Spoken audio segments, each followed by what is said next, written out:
So I, 30 female, thought I had the perfect marriage. My husband, Chris, 33 male, and I had been together since college. Married for 5 years, house in the suburbs, the whole picture-perfect Instagram life. Everyone always told me how lucky I was to have a man like him. Charming, hardworking, the kind of guy who brings you flowers just because, but behind the pretty picture? It was pure hell. It started small. Chris was coming home later and later, always blaming work. He guarded his phone like it was made of gold, sleeping with it under his pillow, carrying it to the bathroom. Classic red flags.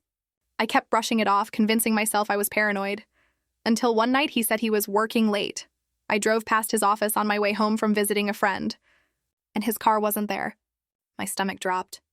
I called him, no answer. I called again, straight to voicemail. So I did something I never thought I'd do. I followed him. His car was parked outside a house. Not just any house, my mother's house. I sat in my car, heart pounding, trying to tell myself there had to be some logical reason. Maybe he was helping her with something, dropping off groceries.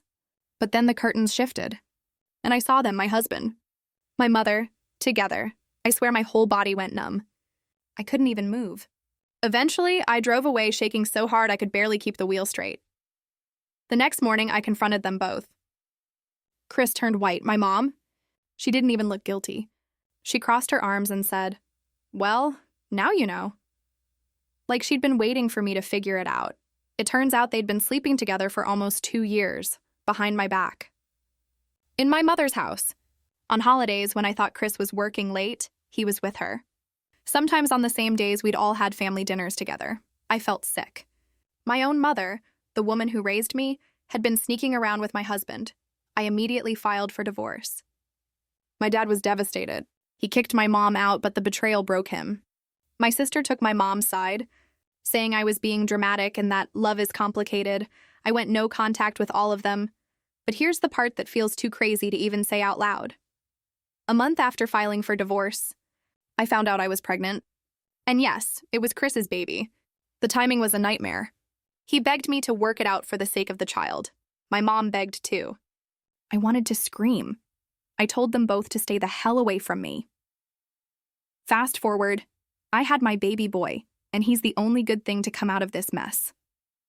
But get this, when Chris's mom came to visit the hospital, she pulled me aside and told me something that almost made me drop the baby. This wasn't the first time.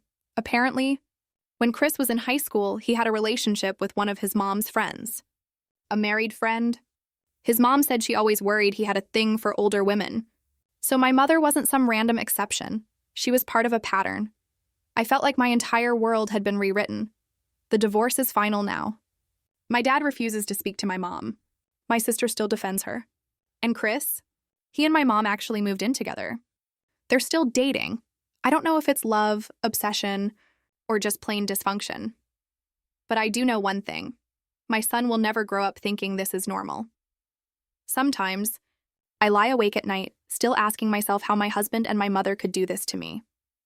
But then I hear my baby breathing softly in his crib, and I remind myself, I may have lost a husband and a family. But I gained freedom, and I refuse to let their betrayal define me.